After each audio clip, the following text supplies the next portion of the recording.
Larry esteve a centímetros de nunca conquistar nada no basquete. Nos anos 70, ele trabalhava como lixeiro em French Lick, Indiana, e jamais pensou em se tornar o jogador da NBA. Achei que acabaria como operário da construção civil, despejando concreto. No basquete, eu só queria ser o melhor do meu time do colégio. Mas graças a um pouco de sorte e a um treinador que se recusou a desistir dele, o mundo teve a chance de testemunhar o gênio de Larry Bird nas quadras. Bird se tornaria o melhor arremessador de sua geração, um defensor subestimado e um dos maiores reboteiros de todos os tempos em sua posição. Tudo isso enquanto entrava para a história como um dos mais lendários trash talkers da NBA. He just shook his head at me. He said, "Man, it's gonna be a up night for you." Pat Riley certa vez disse: "Se eu tivesse que escolher um jogador para fazer um arremesso para vencer um jogo, escolheria Michael Jordan. Mas se tivesse que escolher alguém para fazer um arremesso para salvar a minha vida, eu escolheria Larry Bird." E essa é a história de como um lixeiro se transformou em uma lenda da NBA. Larry Bird nasceu em 1956 em West Baden, Indiana, uma pequena cidade agrícola com cerca de 2.000 habitantes. Ele era o quarto de 6 filhos em uma família bem pobre. Seu pai, Joe, trabalhava na construção civil, enquanto sua mãe, Georgia, se desdobrava como atendente em um restaurante. Como um pai alcoólatra e um emprego instável, a família vivia sob constante pressão financeira. Morava em uma casa pequena e durante os invernos rigorosos, o velho aquecedor frequentemente quebrava, deixando todos congelando dentro de casa. Por causa das dificuldades, Larry era frequentemente enviado para morar com a avó em French Lick. A pobreza pesava sobre ele, e segundo o próprio Bird, foi exatamente isso que impulsionou. As growing up, you don't realize that you don't have anything because you never had it in the first place. Making some money and looking back, I remember all of it, and I don't want to be like that again. Sua salvação no meio de todas as dificuldades sempre foram os esportes. Esportes eram parte do nosso dia a dia, não havia um único dia em que eu não fizesse algo, fosse beisebol, basquete ou até mesmo futebol. Os irmãos mais velhos de Larry eram bons jogadores de basquete e foram eles que o influenciaram a escolher esse caminho, além de despertarem sua famosa competitividade dentro das quadras. Irmãos mais novos costumam ser os melhores jogadores, porque crianças que crescem tentando alcançar os irmãos mais velhos ganham vantagem quando jogam contra garotos da sua idade. Aos 13 anos, Larry já tinha cerca de 1,83 de altura, mas pesava apenas 59 quilos. Foi nessa época que seu pai lhe fez uma promessa. Lhe daria $20 se ele entrasse para um time de calouros no ensino médio. Para Larry, $20 naquela época era como ganhar $1 milhão, talvez até mais. E isso foi o combustível que faltava. Ele continuou treinando sem parar e, para sua surpresa, descobriu que amava o basquete mais do que qualquer outra coisa. Joguei mesmo quando estava frio, quando meu corpo doía e eu estava exausto. Não sei por que continuei jogando, só sei que eu queria tirar o máximo daquilo. E Larry conseguiu entrar para o time de calouros, ainda que apenas como aquecedor de banco, entrando em quadra só quando o jogo já estava decidido. No segundo ano, mal conseguiu jogar devido a uma lesão no tornozelo, mas foi exatamente nesse período que recebeu talvez a maior lição de vida vinda do seu pai. Eu tinha 13 ou 14 anos, meu pai chegou em casa com um tornozelo completamente preto, azul e vermelho. Precisou de mim e do meu irmão só para conseguir tirar a bota de tanta dor. Mas na manhã seguinte, colocamos as botas de volta e ele foi trabalhar. E esse momento ficou gravado na memória de Larry. We don't know if he broke it or he just hurt it, but couldn't get his boot on. We had to help him get his boot on and go to work. So, to me, it would have been very easy to just say heck with it, but he knew he had to go. Cerca de 20 anos depois, muitos fãs se perguntavam como Larry Bird conseguia jogar com tantas lesões e como suportava tanta dor em quadra. A resposta estava enraizada naquele momento da infância, quando viu o pai mal conseguindo andar, ainda assim calçar a bota e ir trabalhar. Enquanto se recuperava de sua própria lesão no tornozelo, Larry não ficou parado. Mesmo de muletas, ele ainda continuava treinando. Arremessava todos os dias na garagem, acertando 200 cestas antes mesmo de ir para a escola. Quando seu pé finalmente sarou no final do segundo ano, o treinador o colocou em quadra inesperadamente. E foi ali que todo aquele esforço silencioso começou a dar frutos. Well, my confidence came from me shooting basketball by myself for hours upon hours. I mean, it's not, I didn't pick up a ball on a Saturday and decide I was going to score 40 a game. I mean, that preparation came way before that. Com 1 minuto restante no jogo, Larry converteu os lances livres da vitória e pela primeira vez seu nome apareceu no jornal local. Foi depois desse momento que ele começou a realmente ouvir seu treinador, aplicando tudo o que aprendia sobre os fundamentos do basquete. A partir daí, Bird passou a treinar essas habilidades até o ponto da obsessão. Ao retornar para sua temporada júnior, Larry havia crescido até 1,91. Agora, além da altura, trazia habilidades refinadas de drible e um talento natural para os passes. Ele sabia que seu companheiro de equipe Steve Land cuidaria da pontuação, então decidiu que poderia contribuir mais como armador e se apaixonou pela sensação de dar assistências. Mas seu treinador percebeu que Larry estava se limitando demais e o alertou. Se não começasse a arremessar, iria direto para o banco. Bird ouviu o recado, Terminou a temporada como o segundo maior pontuador da equipe, com média de 16 pontos e 9 assistências por jogo. Naquele momento, Larry era um bom jogador de ensino médio, mas ainda não era visto como um talento extraordinário. Afinal, aquela havia sido sua primeira temporada jogando minutos consistentes em um time organizado. Ninguém poderia prever o que viria a seguir. No verão seguinte, tudo mudou. Larry teve um surto de crescimento impressionante, chegando a 2,1 metros de altura. Agora era o jogador mais alto da equipe e, ao mesmo tempo, o melhor arremessador, passador e condutor de bola. Ele também começou a levantar peso, ganhando massa muscular e iniciando sua temporada sênior com 84 quilos. No primeiro jogo da temporada, Larry dominou, 27 pontos, 21 rebotes e 7 assistências. No terceiro jogo, quebrou o recorde de pontuação da escola ao marcar 43 pontos, mesmo em uma derrota. Mas foi após essa partida que Bird teve uma epifania. Percebeu que podia marcar a qualquer hora que quisesse. Mais tarde naquele ano, Larry anotou 55 pontos, 24 rebotes e 5 assistências contra o Corridor. E no último jogo em casa da temporada regular, ele encerrou com um desempenho monstruoso, 54 pontos, 38 rebotes e 8 assistências. Tudo isso sem sequer existir a linha de 3 pontos. Naquela temporada, Bird teve médias absurdas. 31 pontos, 21 rebotes e 4 assistências por jogo. O desempenho chamou atenção em todo o estado e ele acabou aceitando uma bolsa para jogar pelos lendários Indiana Hoosiers, comandados pelo técnico Bob Knight. Mas a experiência acabou durando pouco. Após apenas 4 semanas na Universidade de Indiana, Larry estava infeliz. Sentia-se isolado em meio à multidão, tinha pouco ou nenhum dinheiro e morria de saudades da família. Para ele, aquela não era a vida certa, pelo menos não naquele momento. Financially, I couldn't stay. Okay. Reggie, I just couldn't do it. Então Larry voltou para casa em French Lick, tentou se matricular em uma faculdade comunitária local, mas logo desistiu. Foi aí que começou a trabalhar como lixeiro e, surpreendentemente, estava mais feliz do que nunca. Eu amava aquele trabalho. Era ao ar livre, você estava com seus amigos pegando arbustos e limpando as ruas. Eu sentia que estava realmente realizando algo. Quantas vezes você anda pela cidade e pensa, por que ninguém conserta isso? Por que ninguém limpa aquilo? Pois eu tive a chance de fazer isso. Tive a chance de deixar a minha comunidade melhor. Apesar de viver uma vida simples e pacífica, coletando sacos de lixo e consertando bancos no parque, a tranquilidade de Larry foi abalada de forma brutal em 1975. Na época, ele tinha apenas 18 anos quando seu pai cometeu suicídio. He chose the way he wanted to die, and he did it. And it's just unfortunately that some people have problems like that. But you know, I wish he was here, but he's not. So I had to go on with my life and try to make the most of my life, just like the rest of my family has. And that's the way we dealt with it. Joe Bird já estava divorciado da mãe de Larry naquela época. O transtorno de estresse pós-traumático e o alcoolismo foram as principais causas da separação. Endividado, com pagamentos de pensão alimentícia acumulados e cada vez mais dificuldades para encontrar trabalho, Joe acabou chegando a uma conclusão devastadora, que sua família estaria bem melhor com o dinheiro do seu seguro de vida. Ele então ligou para a ex-esposa, dizendo que ela não precisava mais se preocupar com as dívidas, e depois de desligar o telefone, tirou a própria vida.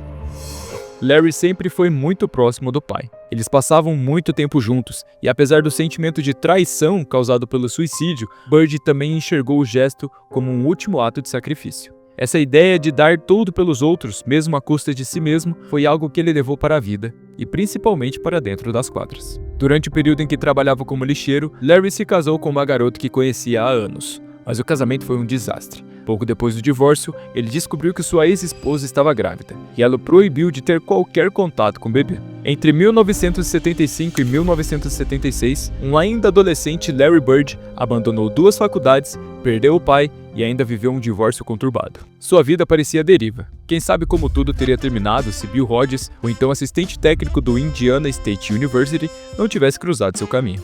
Hodges sabia do talento de Bird e insistiu em convencê-lo a voltar ao basquete, mas Larry hesitava. Seu fracasso no Indiana University, o apego ao trabalho como lixeiro e os problemas familiares ainda pesavam muito. Mesmo assim, Hodges foi persistente. Um dia, durante uma visita à casa da mãe de Larry, os dois conversavam quando Bird mencionou um amigo que jogava muito, mas que ninguém conhecia porque nunca foi para a faculdade. Hodges então respondeu seco: "Sim, Larry, um dia vão dizer isso sobre você também." Em seguida, se levantou e foi embora sem dizer mais nada. 2 dias depois, o telefone de Hodges tocou. Era Larry Bird. Ele havia tomado sua decisão. Se juntaria à Indiana State University e a sua vida jamais seria a mesma. If Bill Hodges hadn't been as persistent as he had been, Larry Bird might never have existed in any of our minds. I believe that with all my heart. Em sua primeira temporada pelo Indiana State, Larry Bird, agora com impressionantes 2,6 de altura, não deixou dúvidas. Ele era um gênio do basquete. Logo de cara, ele já registrou médias absurdas, com 33 pontos, 13 rebotes, 4 assistências, 3 roubos de bola e 1 toco por jogo em 28 partidas. Once I started playing, it's the same old thing. You know, he's at a small school and he ain't playing against anybody, which is fine. Still dominated. Durante sua segunda temporada por Indiana State, Larry Bird manteve seu nível de excelência com médias de 30 pontos, 11 rebotes e 4 assistências, sendo eleito um consenso do First Team All-American, uma das maiores honras do basquete universitário. Bird pretendia voltar para sua temporada sênior, mas mesmo assim, em 1978, Reggie Auerbach, o lendário gerente-geral do Boston Celtics, já estava pensando à frente. As regras da NBA naquela época exigiam que os jogadores completassem 4 anos de faculdade para serem elegíveis ao draft. Então, em teoria, Larry só estaria disponível em 1979, quando certamente seria a primeira escolha geral fora do alcance dos Celtics. Mas Auerbach descobriu um detalhe técnico. Como Bird havia se matriculado na Universidade de Indiana em 1974, mesmo tendo decidido semanas depois, isso o tornava tecnicamente elegível para o draft de 1978. Era um risco enorme. Larry poderia simplesmente optar por não assinar com o time que o escolhesse, voltar para sua temporada final e entrar novamente no draft de 1979. Quase nenhum time queria apostar nisso. Quase nenhum.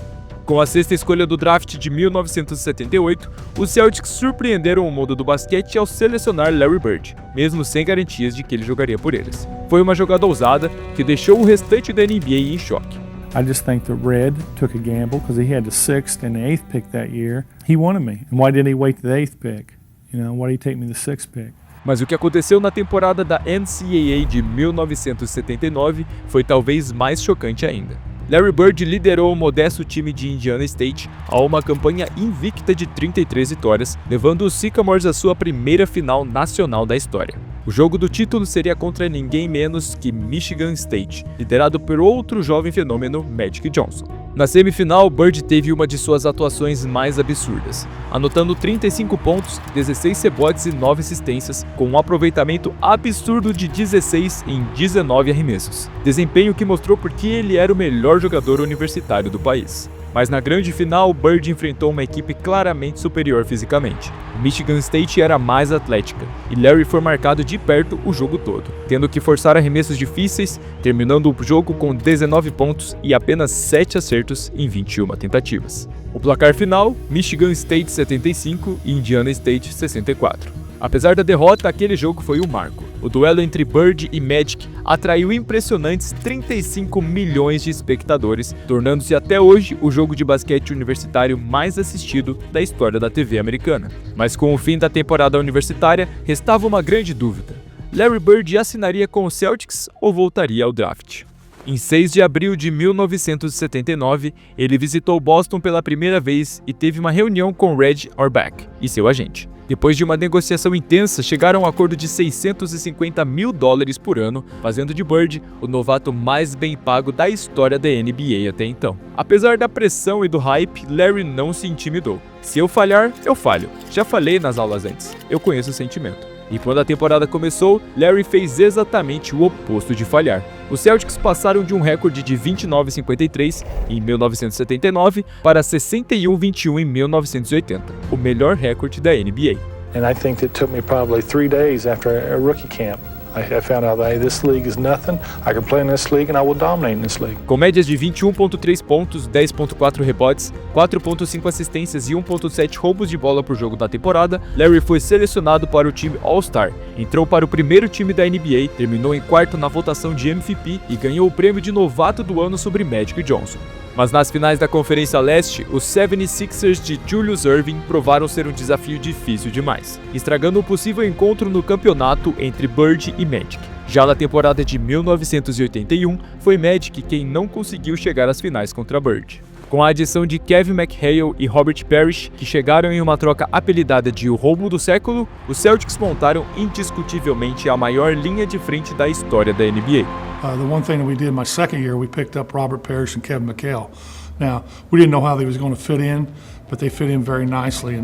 Boston venceu 62 jogos na temporada regular, e Bird terminou em segundo lugar na votação para o prêmio de MVP, logo atrás do Dr. J. Nos playoffs, os Celtics varreram o Chicago Bulls e se vingaram da derrota para os Sixers em uma das séries mais emocionantes de todos os tempos, com 5 dos 7 jogos decididos na posse de bola final. Depois de vencer o jogo 7 por apenas 1 ponto, Boston enfrentou o Houston Rockets nas finais da NBA. Bird não teve uma grande série de arremessos, acertando apenas 42% dos seus chutes e com médias de 15 pontos por jogo. No entanto, também registrou médias de 15 rebotes, 7 assistências e 2 roubos de bola, conquistando seu primeiro título da NBA em apenas sua segunda temporada na liga. Cedric Maxwell foi nomeado MVP das finais por ter uma média de pontos superior à de Larry, mas não havia dúvidas sobre quem era o verdadeiro líder dos Celtics. After we won the championship in 81, I felt like we had a good enough team where we could start a destiny and win a lot of championships. Nos 2 anos seguintes, os números de Bird continuaram a subir e ele terminou em segundo lugar na votação de MVP em ambas as temporadas. Em 1983, ficou em terceiro na votação para o jogador defensivo do ano, apesar de sua reputação como um jogador lento e pouco atlético. Mas mesmo com o desempenho estelar de Bird e a ascensão de Kevin McHale, os Celtics regrediram. Perderam para os Sixers nas finais da conferência em 1982 e foram varridos por Milwaukee em 1983. Com o gosto amargo da decepção após a derrota, o técnico Bill Fitch renunciou e foi substituído por K.C. Jones, um 8 vezes campeão como jogador na era Bill Russell. Com um novo técnico, a adição de um grande arremessador Danny Ainge e a defesa estelar do armador veterano Dennis Johnson, os Celtics estavam em ascensão. Em 1984, Bird teve médias recordes de carreira em pontuação e assistências, com 24,2 pontos e 6,6 assistências por jogo, além de 10 rebotes. Larry também liderou a liga em aproveitamento de lances livres e foi nomeado para o segundo time da defesa. E após terminar em segundo na votação de MVP por 3 anos consecutivos, Bird foi finalmente coroado o MVP da liga. Nos playoffs, Bird estava jogando o melhor basquete de sua carreira, arremessando mais de 50% em todas as séries, com jogos de mais de 30 pontos e assistências de 2 dígitos. Depois de passarem por Washington e Nova York, os Celtics derrotaram os Bucks em 5 jogos, vingando a derrota da temporada anterior e chegaram a mais uma final da NBA contra o maior rival de Bird, Magic Johnson. Playing against Magic, yeah, that was something that I always dreamed about since he beat us in college. Em uma série extremamente disputada, foram necessários 7 jogos para decidir o vencedor. No jogo final, ambos os times lutaram com intensidade, incluindo, claro, Larry e Magic. I can remember we didn't shoot the ball extremely well, but we played hard. We got to all the loose balls. We did the things that was necessary for us to win. Mas os Celtics estavam mais equilibrados na reta final, vencendo por 111-102 para garantir outro campeonato em Boston. Com médias de 27 pontos, 14 rebotes, 4 assistências e 2 roubos de bola por jogo, Bird foi nomeado o MVP das finais. Na temporada seguinte, Bird foi novamente nomeado MVP da liga e os Celtics enfrentaram os Lakers nas finais mais uma vez. Mas dessa vez foi Magic e os Lakers que saíram por cima, com Kareem Abdul-Jabbar conquistando o prêmio de MVP das finais. Na temporada seguinte, os Celtics trocaram Cedric Maxwell por Bill Walton, um pivô ex-MVP que vinha lutando para se manter saudável. Mas no fim, a aposta acabou valendo a pena. Walton brilhou em seu papel como sexto homem, enquanto os Celtics protagonizavam uma das melhores temporadas da história da franquia. Eles terminaram com 67 vitórias e 15 derrotas, e incluindo os playoffs, perderam apenas um jogo em Boston, 50 vitórias e apenas uma derrota em casa. Larry estava no auge de sua carreira, com médias de 26 pontos, 10 rebotes, 7 assistências, 2 roubos de bola e flertando com os 50-40-90 nos arremessos. Durante uma longa temporada regular, Larry frequentemente ficava entediado e precisava encontrar desafios extras para se manter motivado.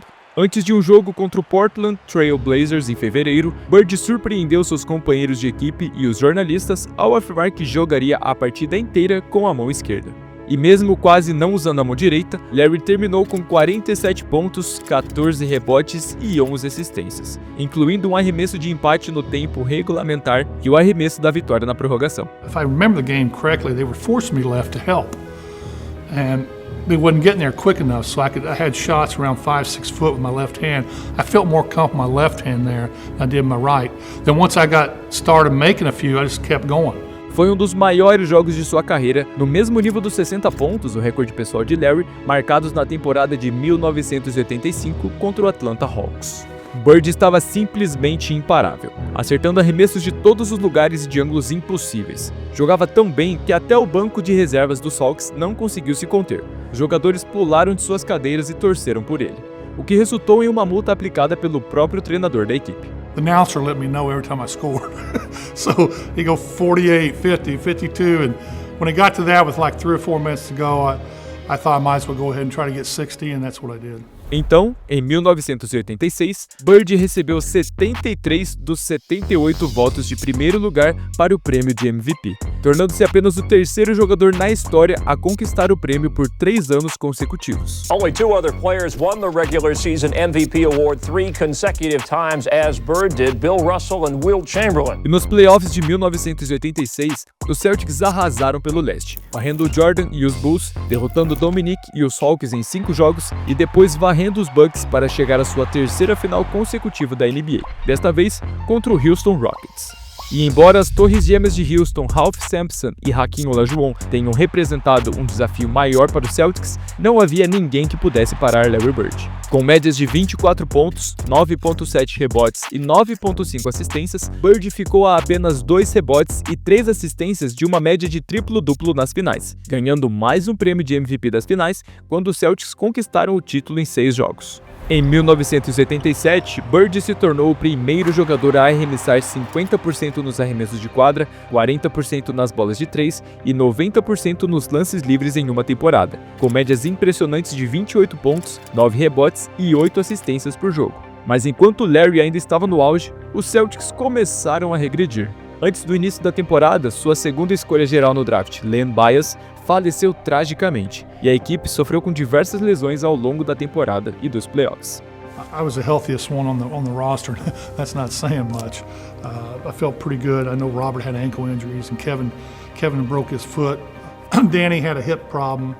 And just to get to the finals, it made us feel good. Ainda assim, os Celtics tinham Larry, que os levou para sua 4ª final consecutiva após um dos momentos mais lendários de sua carreira, quando ele roubou a bola de Isaiah Thomas no 5º jogo das finais da Conferência Leste.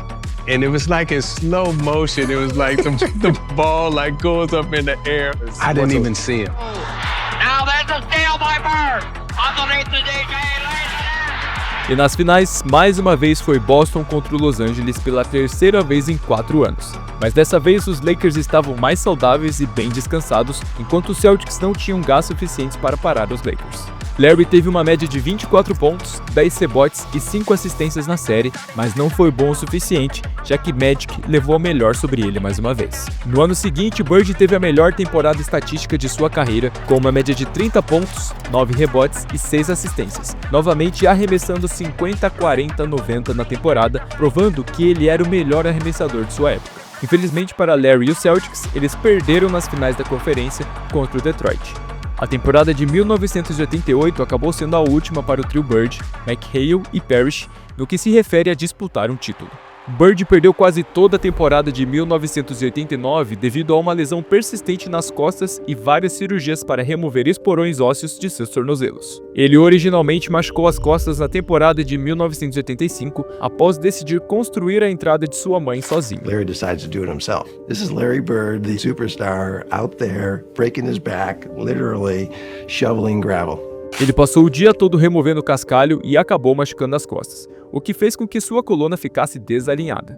He had lost the structural stability in his spine, so it would slip into abnormal positions to try and lock itself to get an artificial stability.